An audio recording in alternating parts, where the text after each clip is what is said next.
Amazing India.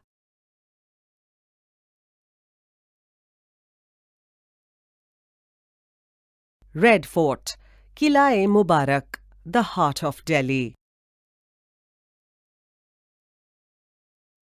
At the height of Mughal rule, Shah Jahan thought of building a new fort city to rival Agra. He settled on the vast tract of land by the river Yamuna for his dream city of Shah Jahanabad. Here he built the magnificent Lal Qila, aka Qila-e-Mubarak or the Red Fort. The fort is built and decorated in many styles borrowed from Persian, Hindu and Islamic architecture. Most of the buildings inside the complex are built of marble, but the high walls and imposing gates are made of red sandstone. The main gate to the fort was the Lahore Gate. It led to a domed marketplace called the Meena Bazaar or the Chhatta Chowk. Apparently, the shops were handled by the royal ladies once a year during Navroz. The emperor with his retinue was allowed in, but no one else. As you walk further in, you are greeted by a tall gate, which had a domed, arched roof with a canopy. This was the Naubat Khana or the Nakkar Khana. This is where the musicians, drummers, etc. sat. They were the announcers of royal visitors, keepers of time, and would also play enthusiastically on special occasions like the emperor's birthday. Diwan-e-Aam or the Hall of Public Audience stands opposite the Nakkar Khana. It is a many-pillared hall open on three sides. Shah Jahan sat on a raised marble throne which stood majestically on the eastern side.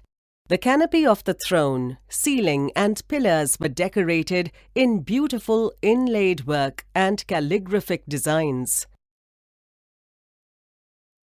Diwan-e-Khas or the Hall of Private Audience was built of the finest marble and decorated with beautiful Pietra Dura inlay work. The ceilings, canopy and pillars shone with a lustre of gems and stones embedded in the marble walls. The famed peacock throne was kept in the middle of the court. Mumtaz Mahal and Rang Mahal were part of the harem. Mumtaz Mahal today is much altered and serves as the archaeological museum.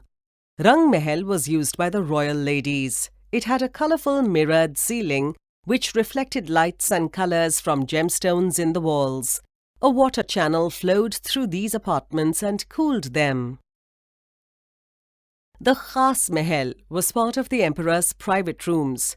It was divided into a Baithak, sitting area, a Tosh Khana, dressing room, and a Khwabgah, sleeping chamber. There is an octagonal tower at the end of the Mahal called Musamman Burj, where the emperor would see his subjects. Beautiful carvings and Pietra Dura work can be seen here.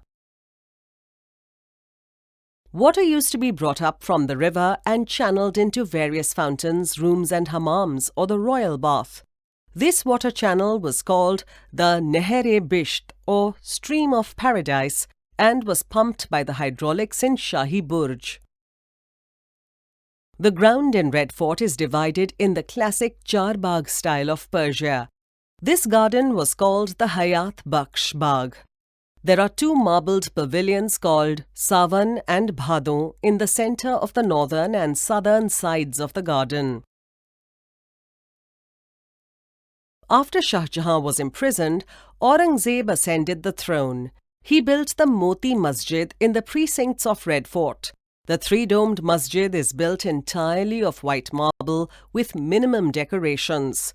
It was a private worship place for Aurangzeb and his family. Red Fort saw the massacre that Nadir Shah unleashed on Delhi in 1739. He took away treasures including the Peacock Throne, the Kohinoor, Darya-e-Noor and the Orlov Diamond. The Kohinoor later became part of the crown jewels of England and the Orlov Diamond became part of the Russian treasury. The last Mughal ruler, Bahadur Shah Zafar, built a red sandstone pavilion called the Zafar Mahal, which stands in a pool of water and served as a pergola. There are no decorations on the pavilion, which speaks of the tight financial condition of the Mughals at the time. After the 1857 Sepoy Mutiny, the British took over the Red Fort and exiled Bahadur Shah Zafar to Rangoon, where he died. They built barracks and demolished many buildings on the west side. The barracks are quite colonial in look, with exposed bricks. The barracks were also used to house and court-martial officers of the Azad Hind Fauj. When India became free of British rule in 1947, Prime Minister Jawaharlal Nehru unfurled the tricolour from the ramparts of the Red Fort. It was a symbolic taking back of the fort for the nation. The Red Fort is a witness to the struggles for independence and an icon for the freedom of India.